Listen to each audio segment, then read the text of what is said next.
3:00 ng hapon, kinabukasan nang dumating sa bahay, nang mamit daddy niya ang kanyang mama at papa. Maraming pasalubong na bitbit ang mga ito para sa kanila, kagaya na palaging ginagawa ng mga ito tuwing dadalaw sa kanila dito sa Maynila. Nagabala na naman kayo, kumpadre.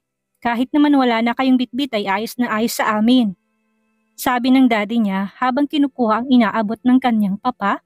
Nakatamtamang laki ng bayong na naglalaman ng iba't ibang klase ng isda na pinatuyo at ginawang daing.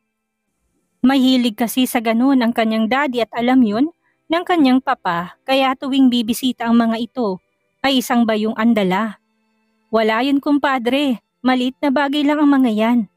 Sa susunod ay magdadala kami ng marami nitong si Cornelia para marami kayong stocks. Ani Crisostomo. Papa, ang dami na ho masyado ng dala nyo. Pang 1 buwan na nga ho ata namin tuwi, singit niya sa usapan ng mga ito. Natutuwa talaga siya kapag nakikitang ganito ka-close ang dalawang panig. Tunay na wala na siyang mahihiling dahil wala siyang tulak kabigin sa mga magulang na ibinigay sa kanya ng Panginoon. Mababait ang mga ito, lalo na sina Cornelia at Crisostomo, na sa kabila ng taglay na yaman ay hindi matatawaran ang kabaitan. Nang sabihin noon ni Aling Marta na pinakamayaman sa buong Siargao ang kanyang mama at papa, hindi kaagad siya naniwala. Inisip niya noong una na exaggerated ang pagkakakwento nito, pero mali pala siya. Nagsasabi lang pala ng totoo si Aling Marta. Pagmamayari ng pamilya nila ang kaisa-isang law firm sa Siargao. Meron din sila doong travel agencies, telecommunications production at 3 malalaking supermarket. Hindi lang yun. Pagmamayari ng pamilya nila ang isang private university sa bayan ng Siargao na tanging hindi pa niya napupuntahan sa dami ng business ng kanilang pamilya.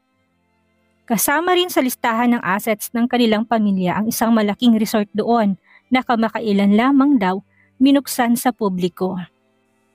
Pabayaan mo na kami, iha. This is our way of saying thank you sa mga taong nagpalaki at nag-aruga sa iyo.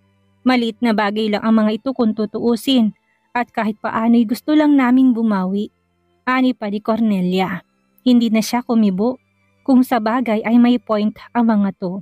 Isa pa'y hindi naman kawalan sa papat mama niya kahit isang struck pa ang iba't ibang klaseng daing ang dalhin. Nang sumapit ang 5:00 ay isang delivery ang dumating sa bahay nila. Isang malaking kahon yon at ang nakalagay na recipient ay siya. Si Armando ang nagpadala pero hindi niya lubos maisip kung anong laman ng kahon dahil wala naman itong sinabing padadalan siya ng kahit na ano. Pagkatapos i-receive ay kinuha niyang maliit na note na nakadikit sa gawing gilid ng kahon. Binasa niyang maikling message na nakasulat doon. Wear this tonight. I love you. Napangiti siya na ma-realize kung anong laman ng kahon. Napaka-generous talaga ng fiancé mo, iha. Naalala ko tuloy na ganyan-ganyan ako noon sa mama mo. Tukso ng papa niya na hindi niya namalayang nasa tabi niya pala. Napangiti siya. Sa tingin niya totoo ang sinasabi nito dahil kahit hanggang ngayon ay sweet na sweet pa rin ito at ang mama Cornelia niya. Buksan mo na, anak, excited na sabi ng mommy niya. Kahit ang totoo ay gusto niyang pumasok sa kwarto para doon buksan ang kahon at ayaw naman niyang sirain ang excitement ng mga magulang niya. Kaya sa halip na gawin yon ay nilapag niya sa center table ang kahon at dahan-dahang binuksan yon. Tumambad sa kanya ang isang black dress na hanggang ibabaw ng tuhod ang haba. May maliit na manggas yun. Nahapit sa bandang itaas. Angyari pero maluwag ang tabas sa bandang ibaba na kung gagalaw siya ay siguradong susunod yun. Dahil sa malambot na tela ng damit, the dress was perfect for her. Parang sinukat sa kanya. Hindi man niya alam kung bakit pinadalhan pa siya ng ganon ni Armando, pero aaminin niyang kilig na kilig siya dahil doon. Excuse me po, ipapasok ko lang po ito sa kwarto. Sige lang anak, pagdating sa silid ay mabilis niyang kinuha ang cellphone para tawagan si Armando. Nakailang ring muna yon bago ito sumagot. Office hours pa kasi at niisip niya baka nandun pa ron sa munisipyo. Hello babe! Hi sweetie, bakit napatawag ang soon-to-be misis ko? Naglalambing ito sa kabilang linya at hindi niya napigil ang pangiti dahil doon. Tunay nga ni ibang-iba na ito sa Armando na walang puwang ang sweetness kagaya noon. I just wanna say thank you sa dress babe. Hindi mo na dapat ako binilhan dahil dito lang naman tayo sa bahay. Aniya sa alkalde. Narinig niyang bahagya itong tumawa. Hayaan mo na ako, Meredith. Look, gusto ko maging isang ideal husband sa'yo kapag kasal na tayo. And gusto ko simulan yan sa pamamagitan ng paggawa sa mga simpleng bagay na alam kong ikakasiya mo. Kaagad nalunod sa kaligayahan ang kanyang puso dahil sa sinabi nito. Sino mag-aakala ng isang Armando na mainitin ng ulo noon ay may tinatago palang ganitong side? I love you, Mando. I promise to be the ideal wife of your dreams when we are together. Sabi niya na puno ng kaligayahan ng puso. Dati ka pang ideal para sa akin, Meredith. Nung ikaw pa si Melanie sa buhay ko, doon pa lang alam na ng puso ko na ikaw ang gusto kong makasama habang buhay. Walang gatol na sabi ni Armando, kaya kinilig na naman siya. Thank you for loving me unconditionally, Mando. No, thank you for helping me to be a better person, sweetheart. Alam ko ang sama-sama ko noon at alam kong alam mo yon, pero hindi mo pa rin ako sinukuan. Nanatili ka pa rin sa tabi ko because I've learned to love you. Armando Del Rio, I love you, sweetheart. I have to go. May quick meeting pa ako bago mag-uwian. See you later, wife. Bye. See you later. 6:00 pa lang ay nakagayak na siya dahil nagtumawag si Armando kanina ay malapit na raw ang mga to.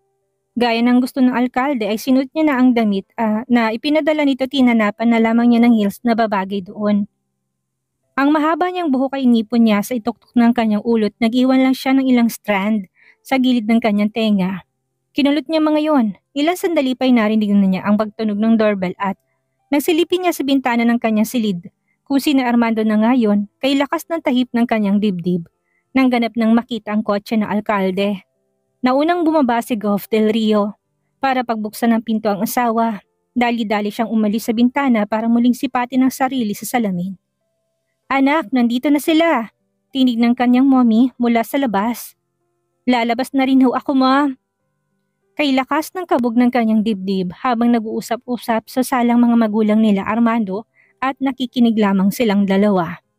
God, ganito palang feeling ng pinamamanhikanan? Pulong na isang bahagi ng kanyang utak. Napansin marahil na Armando ang pananahimik niya kaya hinuli nito ang isang palad niya at ninalayon sa sariling kandungan. Naramdaman din niyang pinisil nitong kamay niyang yon at pagkuway din ang pian ng banayad at mabilis na halik. Para bang sinasabi nitong this is it, malapit na silang ikasal sa wakas. Kailan niyo balak magpakasal, iho? Naputol ang pagtititigan nilang dalawa sa tanong na yon ng kanyang daddy. Tumuwid muna ng upo si Armando bago sumagot pero hindi binitawan ng kanyang kamay. As soon as possible po, Dad. Diretsong sabi nito sa daddy niya na hindi kumukurap ang mga mata. Kailan itong as soon as possible na ito, iho? Segunda ng kanyang papa na bagamat seryoso hindi naman galit. Honey, hindi madaling mag-ayos ng mga papeles kasal. Alam mo yan, ani naman ni Cornelia. Kahit bukas ay kaya kong pakasalan si Meredith, papa. Pero ayoko ho nang basta na lang kasal para sa kanya.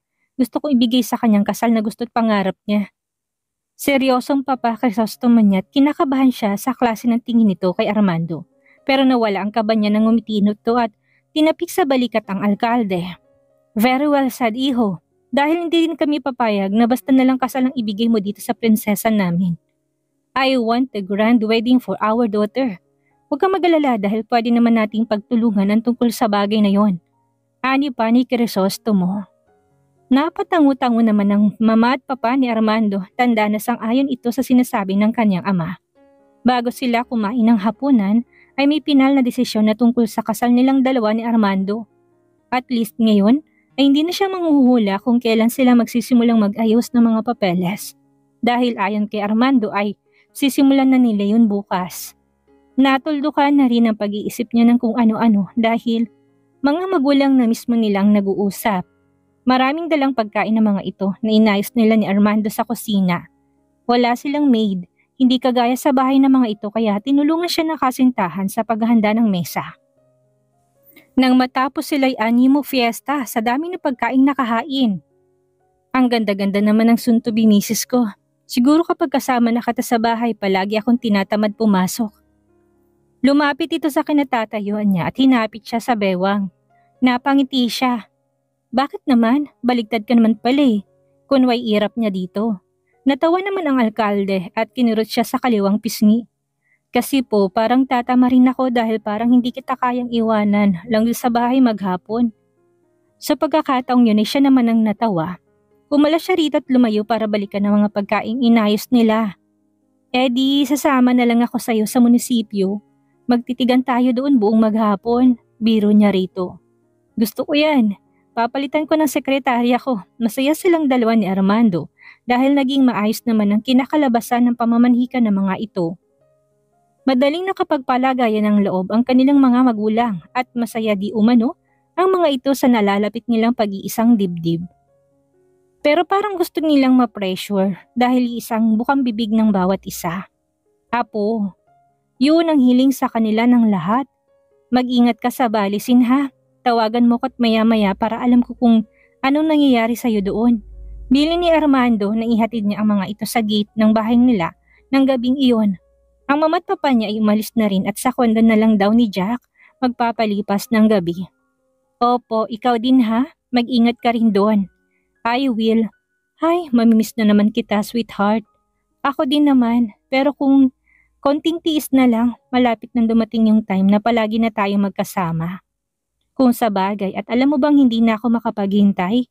Bago ito umalis, isang masuyong halik munang binigay sa kanya, kahit pa nga ba nasa harap sila ng mga magulang nito.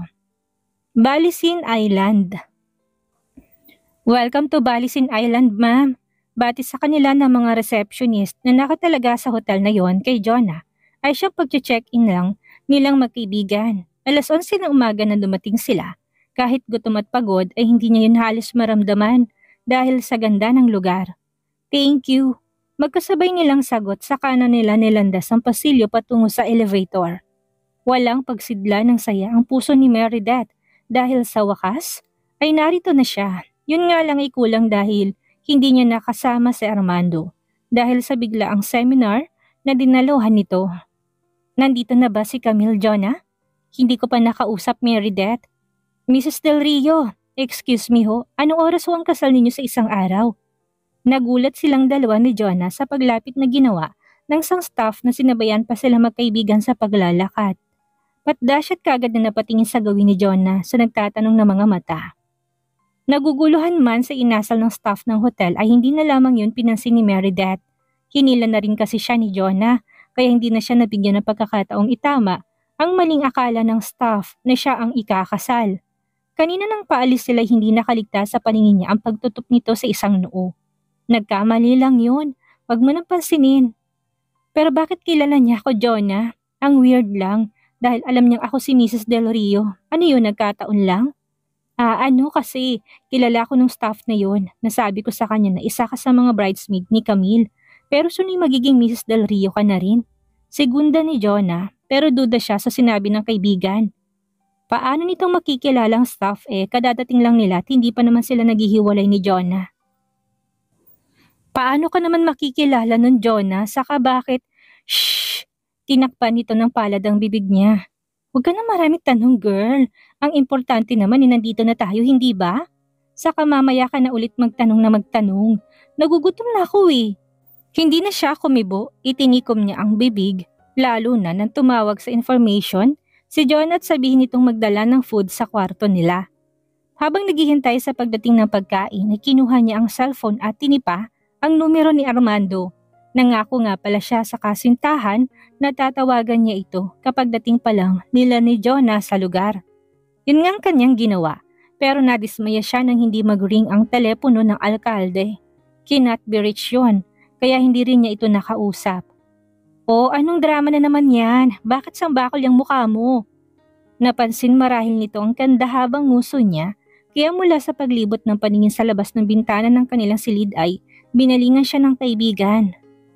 Wala, si Mando lang kasi kinat-reach yung phone niya. Nagtataka ka pa talaga? Nasa seminar ang mapapangasawa mo. Paano hindi mag-o-off ng phone yon? Inirapan niya ito dahil sa halip na palakasin nitong loob niya ay pinalakihan pa siya ng boses. Kahit na, Jonah, ewan ko ba? Iba yung kutob ko eh. Nilapitan siya ng kaibigan at naupo sa tabi niya sa gilid ng kama. Meredith, ayang ka na naman sa mga kutob mo eh. Hindi ba sinabi ni Armando na lahat ng ginagawa niya ay para sa Sun family niyo? Marahan siyang napatango. So why being so paranoid? Come on, kasal ang pinunta natin dito at hindi lamay. Kaya ayusin mo yung mukha mo. May point si Jonah. Baka mamaya siya pa ang makasira sa kasal ni Camille at yun ang ayaw niyang mangyari. Pinilit niyang ngumiti. Oo na, hindi na ako mag-iisip ng kung ano-ano. Good, mamaya-maya dumating na rin ang pagkain nila at sabay silang kumain ni Jonah. Nang matapos ay pinasya nilang lumabas para mamasyal. Nagaya kasi ito na tignan nila ang venue ng kasal ni Camille, nasa tabing dagat pala gagawin. Ayon kay Jonah ay inayos na yon. Hindi niya maintindihan pero sobrang excited siyang makita ang magiging kayarian nun. Siguro dahil ngayon pa lang siya makakakita ng kasal na gaganapin sa tabing dagat. Sa dalampasigan na may nakatayo ng mga poste, nasa tingin niya siyang gagawing pinakahaligi ng venue. May nakatayo ring artificial na gate na sa tingin niya ay siyang papasukan ng bride, bagamat wala pang nakalatag na red carpet sa buhanginan. Napangiti siya at hindi na siya makapaghintay na makita ang kayarian noon. Mga upuan pa lamang kasi na nilagyan ng balot na telang puti ang nandoon sa lugar. Huy, bakit nakangiti ka dyan? Ani Jonah na siniko siya sa isang braso. Hindi niya alam na nahuli pala siya nito. Pero paano ba niya sasabihin na ganitong-ganito kasi ang gusto niya sa kasal niya kaya siya nangingiti? Sa tabing dagat din ang gusto niya. Sa balisin din kaya kahit papaano hindi niya mapigil ang sarili na mainggit kay Camille dahil dream wedding niya ang magiging kasal nito. Siguradong kaibigan niya ang magiging pinakamasayang babae sa araw ng kasal nito. At hindi na siya makapaghintay na makita ang reaksyon ni Camille. Wala, kaila niya sa kaibigan. Sus, alam ko na, inggit ka dahil dito mo din pangarap ikasal, di ba? Tudyo nito sa mahinang tinig. Nahiya naman siya bigla sa kaibigan. Ganun ba siya ka-obvious na nainggit siya kay Camille? Ano ka ba, Jonah? Aminin na kasi, huwag kang mag-alala. Sasabihin ko kay Mando na dito rin ang gawin ang kasal ninyo. Nandilat ang mga mata niya dahil sa narinig. Wala sa loob na nakurot niya sa tagiliran si Jonah dahil alam niyang tototohanin nito ang sinabi. At ayaw niyang mangyari yun. Ayaw niyang diktahan si Armando sa dapat nitong gawin sa kasal nila. Gusto niya ibukal sa loob nito ang isang bagay at hindi dahil gusto niya. Subukan mo. Sasabihin ko kay Jack na tumutulong laway mo kapag natutulog. Ganting banta niya sa kaibigan.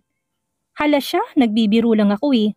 Biglang bawi nito kaya natawa na rin siya. Huwag na kasi nating pangunahan si Mando, Jonah. Malay mo ayaw pala niya sa ganitong klaseng setup. Malay mo church wedding ang gusto niya. Sus, para namang hindi mo kilala yung mapapangasawa mo. Alam mo namang kahit na anong gusto mo siyang na sinusunod nun. Kahit pa ayaw ko namang sa lahat na lang ng pagkakataon ay akong pinagbibigyan ni Armando. Unfair naman yun. Bahala ka na nga. Sa wakas ay sumuko si Jonah. Lumipas ang mga oras at umabot ng hanggang gabi pero hindi niya pa rin nakakontak si Armando. Cannot be reached pa rin ang phone nito na mula sa magkabalikan sila ngayon lang nangyari kapag hindi niya mapigilan ang sariling mag-alala. Hanggang sa nakahiga na silang dalawa ni Jonah ay nag-iisip pa rin siya kaya hindi siya dalawin na antok, nalulungkot din siya dahil maging ang papat mama niya ang momit daddy niya. Ganon din ang kanyang mga kapatid ay wala man lang message sa kanya kahit isa kung nakarating ba siya ng maayos sa balisin. Ewan niya pero parang nagkasabay-sabay naman na busy mga to. Dati-rati naman hindi lumilipas ang isang araw na hindi siya tinatawagan ng pamilya. Palaging nakacheck sa kanyang mga ito lalo ng momit daddy niya. Nakatulugan niya ang pag-iisip. Kinabukasan nagising siya sa alarm ng cellphone ni Jonah. Nang tingnan niya ang oras ay 7:00 pa lamang ng umaga. I-off na sana niyang alarm nang biglang kumilos ang kaibigan at kuhanin ng cellphone para patayin. Good morning, Jonah. Pupungas-pungas niya sabi, inaantok pa kasi siya. Umaga na siya halos nakatulog at pakaramdam niya kakapikit pa lamang niya nang mag-alarm ang cellphone nito. Medyo masakit din tuloy ang kanyang ulo. Good morning, Meredith. Naghikab ang kaibigan at kinusot ng ilang beses ang mata. Bakit nag-alarm ka pa? May importante ba tayong kailangang gawin? Muli niya sabi. Wala naman, nakalimutan ko lang tong patayin. May rehearsal daw dapat tayo ngayon pero hindi matutuloy. Ha? Bakit daw? Kunot noon niyang tanong. Ewan ko nga rin eh. Basta wala na raw tayong practice. Ang gusto yata ng coordinator ni Camille bara-bara na lang gawin natin paglalakad. Inis ang nakikita niya sa mukha ng kaibigan. Kay aga-aga pero mukhang nawala kagad sa mood ito. Kung sa bagay ay nakakainis naman talaga. Bukas ng kasal pero mukhang wala pa rin katiyakan sa mga gagawin nila. Ang bride hanggang ngayon ay no-show sa kanila ni Jonah. Hala, ang hirap naman nun. Mahina niyang tugon. Okay naman yun, sila naman ang may gusto eh. Bakit nga ba natin iintindihin yun? Hindi siya nakakibo. Kung siyang tatanungin, dapat ay may rehearsal ang mga kasali sa entourage para naman kahit papano hindi sayang.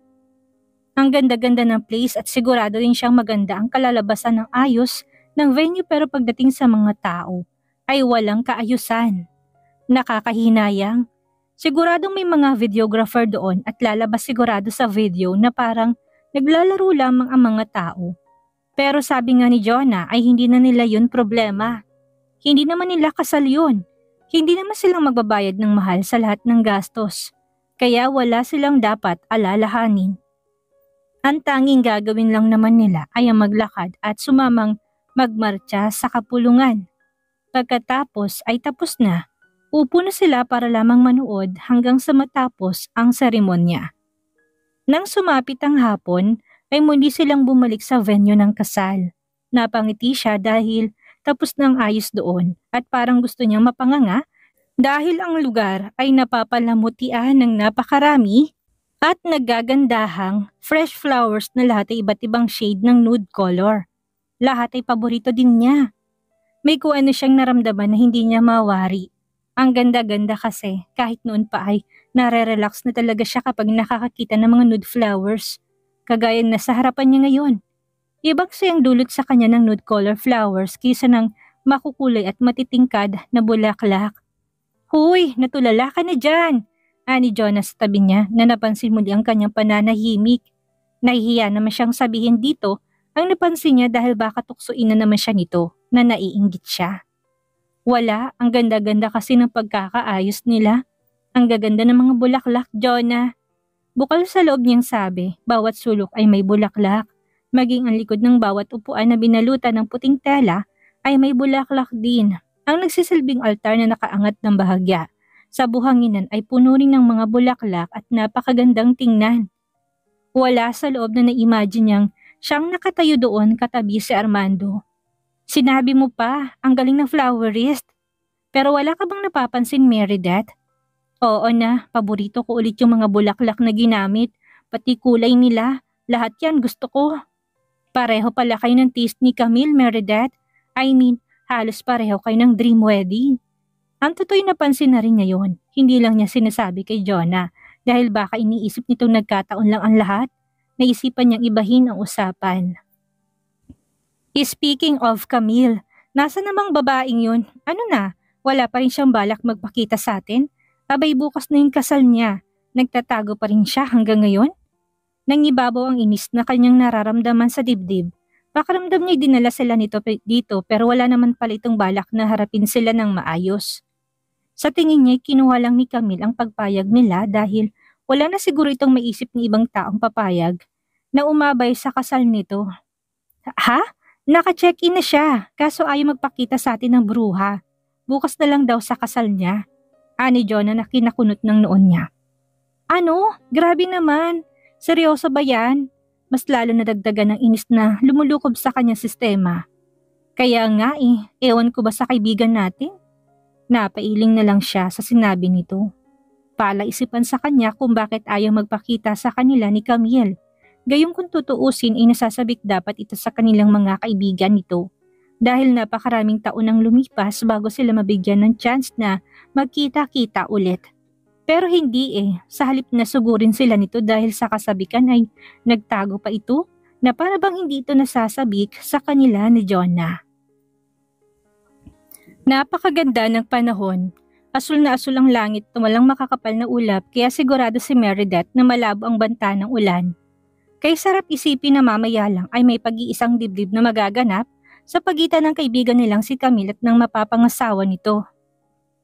Mag-ready ng lahat, double time tayo. Ani ng bading na nakatalagang mag-ayos sa kanilang dalawa ni Jonah. Nagtaka siya dahil 2:00 pa lamang noon ng hapon at 5:00 pa ang kasal, kaya parang naagahan siya sa sinasabi ng bading na si Aya na kailangan na nilang mag-ready. Nagtataka din siya dahil mukhang nagkamali yata ng pasok ang mga videographer at photographer. Sa halip na sa kwarto ni Camille pumasok ang mga to silang dalawa ni John ang kinukunan, particular siya dahil sa kanya nakatapat ang halos lahat ng lenting naroon. Jonah, bakit tayo kinukunan ng mga yan? Tukoy niya sa mga tao doon na may kanya-kanyang bitbit na kamera. Hindi niya na natiis na hindi bulungan ng kaibigan. Hindi kasi kagaya niya si Johnny game na game at bigay todong smile kapag tinututukan ng kamera.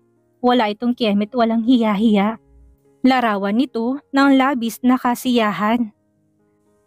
Hayaan mo na sila, Bes. Basta kung ako sa'yo, ngingiti na lang ako ng maganda.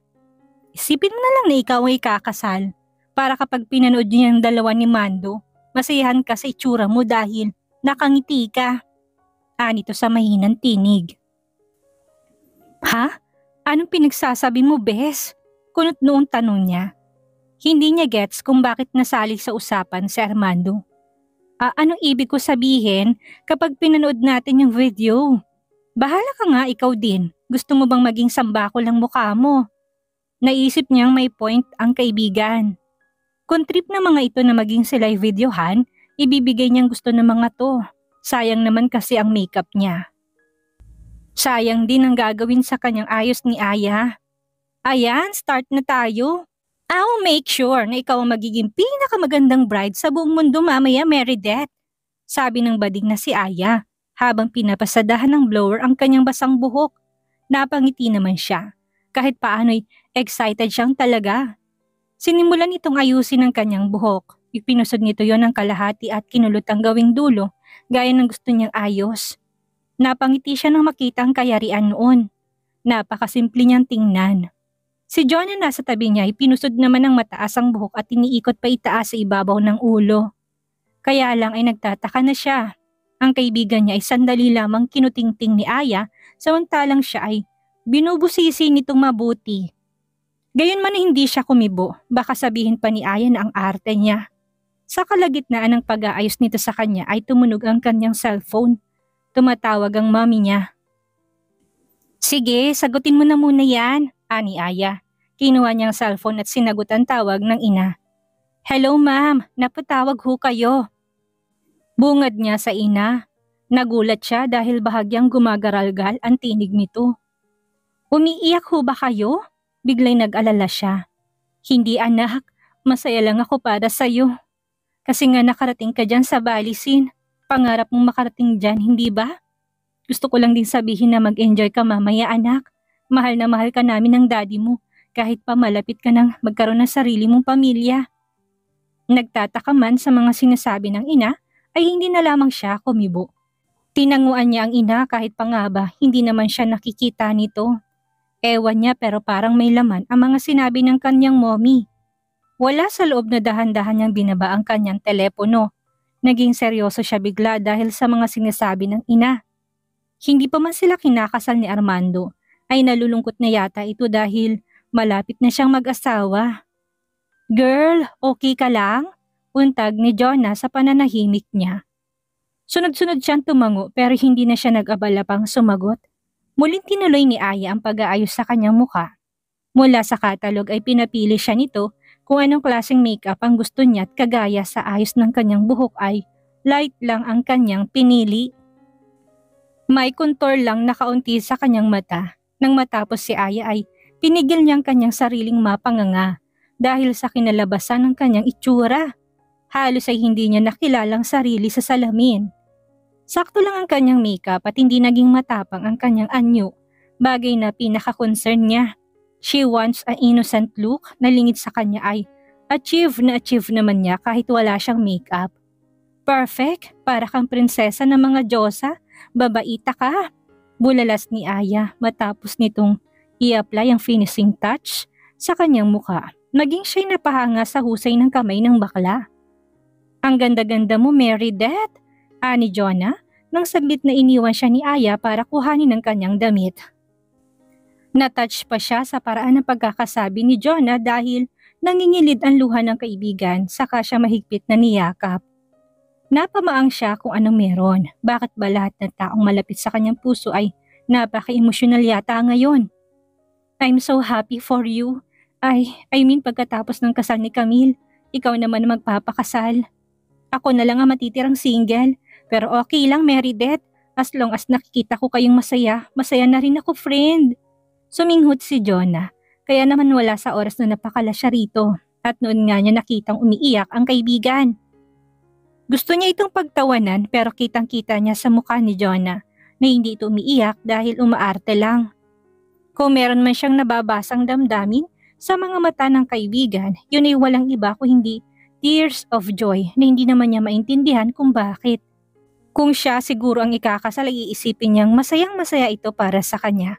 Pero hindi naman niya kasal ang magaganap mamaya. Tama na yan, Jonah. Saka ka na umiyak ng bongga kapag kasal ko nang mangyayari. Tinangkapan niya itong biruin pero mas lalong umiyak ang best friend niya. Halos sumagulhol na ito, bagay na hindi niya maunawaan kung bakit. Dala ng kawalan ng masasabing niyakap na lamang niya ito ulit. Tama na, Jonah. Ikaw na nga nagsabing hindi lamang itong pinuntahan natin. Ikaw talaga. Pasensya ka na, girl. Basta kung ano man ang nagawa ko, sana mapatawad mo ko, ha? Wala naman akong hinangad mula noon kung hindi ang maging masaya ka. Mahal na mahal kita, Meredith. Patuloy sa pagdadrama si Jonah, kaya naman hindi na rin niya napigil ang sarili na maging emosyonal. Damang-dama niya ang pagmamahal sa kanya ng kaibigan. Isa sa ipinagpapasalamat niya sa buhay ay ang pagdating ni Jonah sa buhay niya at ang pagturing nito sa kanya bilang isang tunay na kapatid. Lahat ng oras ay nasa tabi niya ito. Maging sa kasiyahan man o kalungkutan, ay kasama niya ito at hindi nagdadalawang isip na tulungan siya kahit anong mangyari. Mahal din kita, Jonah. Alam mo naman na ikaw lang meron ako simula pa noon. Kahit kailan, hindi ako magagalit sa'yo. Ay naku, nag-iyakan ng mga cheeks ko. Masisirang makeup niyo niyan. Ano ba kayo? Maarting tili ni Aya habang palapit na ulit sa kanilang kinaroroonan. Bitbit ng assistant nito ang damit nila at ni Jonah. Let's go, girls! Magbihis na kayo't marami pa tayong gagawin. Pinatayo sila ni Aya at pinalabas muna nito ang mga videographer para makapagbihis silang magkaibigan. Naunang magbihis si Jonah pagkatapos ay tinulungan siyang isuot ang kanyang gown. Simple lang kasi ang kay Jonah, samantalang ang kanya'y biglang nagkaroon ng mahabang trail na nung sinukat niya sa butik ni Michael Remo ay wala naman yun. Aya, kailangan pa ba na may trail sa likod itong damit ko? Hindi ba parang, yes my dear, kailangan talaga yan. Dahil mas kabog kapag bonggang likod ng damit. Maarteng sabi ni Aya na sinipat-sipat pang kabuuan ng kanyang suot pero, Meredith, okay na yan. Ang ganda nga bagay na bagay sa'yo. Hayaan mo na lang kasi bakla ang gawin ng gusto niya. Bulong ni Jonah nang bahagyang lumayo si Aya. Pero ayoko na masyadong bongga, Jonah Baka sabihin ni Camille kinakabog ko pa siya at, naku, kung yun lang inaalala mo, wag mong isipin. I'm sure maintindihan ka roon ni Camille. Siyempre lahat naman tayo gusto maging maganda. Hindi na siya muling nagsalita. Nang lumapit ulit si Aya sa kanila ay muling itong sinenyasan ang videographer na kuhanan sila ni Jonah sa iba't ibang anggulo. Noon ay tuluyan niyang winaksi ang lahat ng agam-agam at inimbisyong nararamdaman. Pinagpalagay niya sa sarili na siya ang ikakasal at ito ang pinakamalaking araw ng kanyang buhay. Lingid sa kanya ay totoong ngiti at walang halong panlabas ang rumirihistrong ngiti sa kanyang mga labi dahil doon. Kay gandang tanawin para sa mga kumukuha ng larawan niya ng mga oras na yun ang kanyang ngiti na lalong nagpatingkad sa taglay niyang kagandahan. Nang sumapit ang 4:00 ng hapon, ay ang Mama Cornelia naman niya ang tumatawag. Nagvi-video call ito at posturang-postura kaya naisip niyang marahil ay may pinuntahan na namang event ang kanyang mga magulang. Mas lalong tumingkad ang taglay na kagandahan ng kanyang mama at sa tingin niya ay mas bumata ito ng ilang taon dahil sa ayos nito ngayon. Mama, may lakad ho kayo ni Papa? Ang ganda-ganda ho ng ayos niyo. Bukal sa loob niyang sabi kay Cornelia. Ngumiti ito't bagaman kitang-kita niyang pinipigil itong pag-iyak na hindi rin niya alam kung bakit. Tama ka, Iha. Narito kami ng papa mo sa event na hindi kami pwedeng mawala. Noon hindi na ako umasa na masasaksihan ko pa to. Pero mabait ang Diyos, anak. Binigyan niya kami ng pagkakataon ng papa mo na maging ganito kasiya. Sa pagkakataong iyon ay tuluyan ng umiyak si Cornelia. Mama, anong? Nagpahid ito ng luhat sinikap na muling ngumiti. Ang ganda-ganda mo anak, masayang masaya ako para sa'yo. Magsasalita pa sana siya, pero pinatay na ng mommy niya ang telepono. Naiwan siyang nasa malalim na pag-iisip. What's wrong? Untag ni Jonah. Natutokso na siyang muling tawagan ng mama niya pero hindi na niya nagawa dahil muling niretouch ni Aya ang kanyang makeup na hindi naman humuhulas.